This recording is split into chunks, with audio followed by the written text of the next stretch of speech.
Hi everyone, welcome to अपना college. और आज हम बात करने वाले हैं ब्लॉकचेन के बारे में। तो यार बहुत ज़्यादा अंडर द टेबल करप्शन होता है और इस करप्शन के अंदर क्या होता है, ब्लैक मनी के बहुत सारे ट्रांजैक्शंस होते हैं। अब इन सारे ट्रांजैक्शंस का रिकॉर्ड कहीं ना कहीं तो किसी ना किसी डेटाबेस में स्टोर होता होगा, पर हम उस डेटाबेस को रिलायबल क्यों नहीं मानते?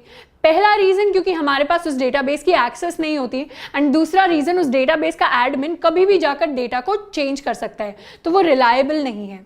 इसीलिए अगर हम ऐसा सिस्टम ले आएं जो डिसेंट्रलाइज हो, मतलब एक इंसान के पास उसकी अथॉरिटी नहीं हो, सबके साथ वो शेयर्ड हो, और दूसरा उसको चेंज करना या मॉडिफाई करना नियर टू इम्पॉसिबल हो जाए, तो ऐसे सिस्टम को यार हम बहुत ज़्यादा ट्रस्ट कर पाएंगे। तो ऐसा ही सिस्टम या ऐसा ही डेटाबेस ब्लॉकचेन होता है।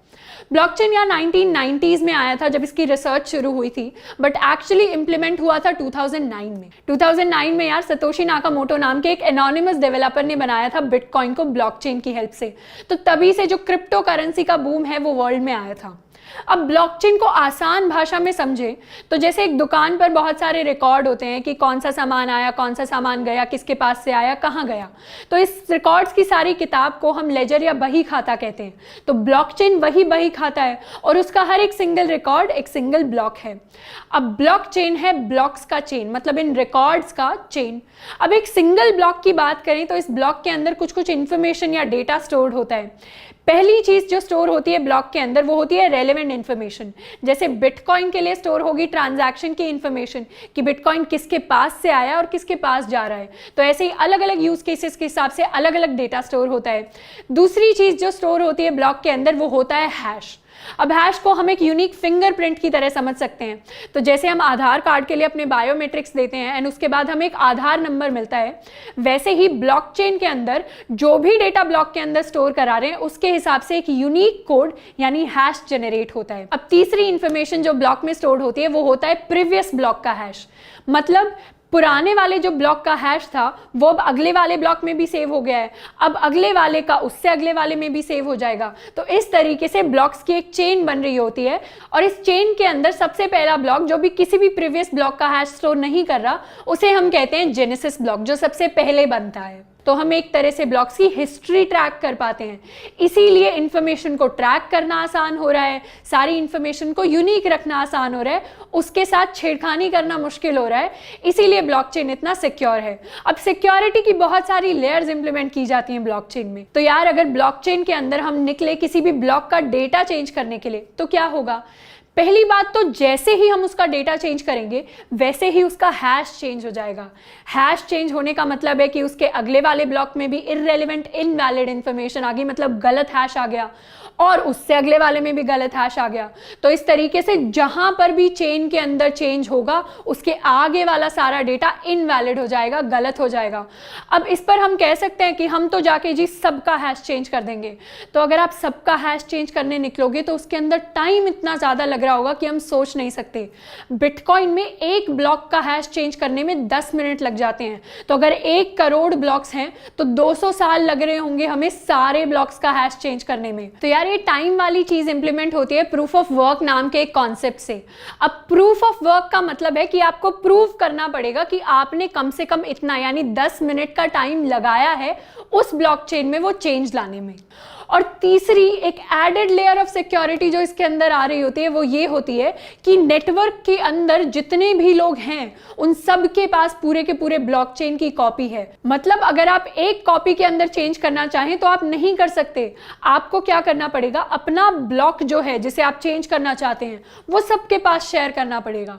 अब सबसे एक वोट आएगा कि क्या ये ब्लॉक में जो आप चेंज कर रहे हैं वो सही है या नहीं है। अगर चेंज सही नहीं हुआ, मतलब मेजॉरिटी ऑफ द लोगों ने वोट किया कि आप टैम्पर कर रहे हैं हमारे डेटा के साथ, तो क्या होगा, तो आपका जो चेंज है वो रिजेक्ट हो जाएगा और चेंज नहीं कर पाओगे। तो इस तरीके की वोटिंग सिस्टम को हम कंसेंसस रूल कहते हैं ब्लॉकचेन के अंदर। तो अगर आपको कोई भी नया डेटा ऐड करना है, नया ब्लॉक ऐड करना है, तो भी पहले आप 10 मिनट लगाकर उसको क्रिएट करोगे, उसके बाद सारे नेटवर्क में आप उसको शेयर करोगे, एंड जब मेजॉरिटी लोग बोलेंगे कि ये नया चेंज सही है तभी वो ब्लॉकचेन के अंदर ऐड कर रहा होगा। तो इस तरीके से यार अगर आपको ब्लॉकचेन को हार्म करना है तो पहले तो आपको बहुत सारा टाइम लगाना पड़ेगा हैश चेंज करने में, और दूसरा आपको more than 50% of the network को ओन करना पड़ेगा मेजॉरिटी वोट के लिए। तो यार ब्लॉकचेन बहुत सारी डोमेन्स में आजकल यूज हो रहा है। सबसे बूमिंग जो डोमेन है वो है क्रिप्टो करेंसी की डोमेन।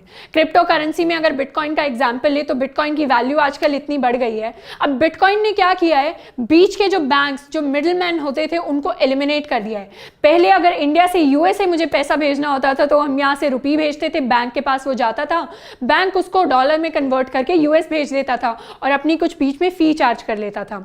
अब मुझे डायरेक्टली क्रिप्टो करेंसी भेजनी है तो मैं डायरेक्टली बिटकॉइन को भेज सकती हूँ एंड उसके अंदर जो फी होगी वो बहुत ज़्यादा कम है as compare to banks. And जैसे gold asset to asset transfer होता है, वैसे ही बिटकॉइन भी बिटकॉइन टू बिटकॉइन ट्रांसफर हो जाएगा, कोई कन्वर्जन नहीं हो रहा होगा करेंसी का।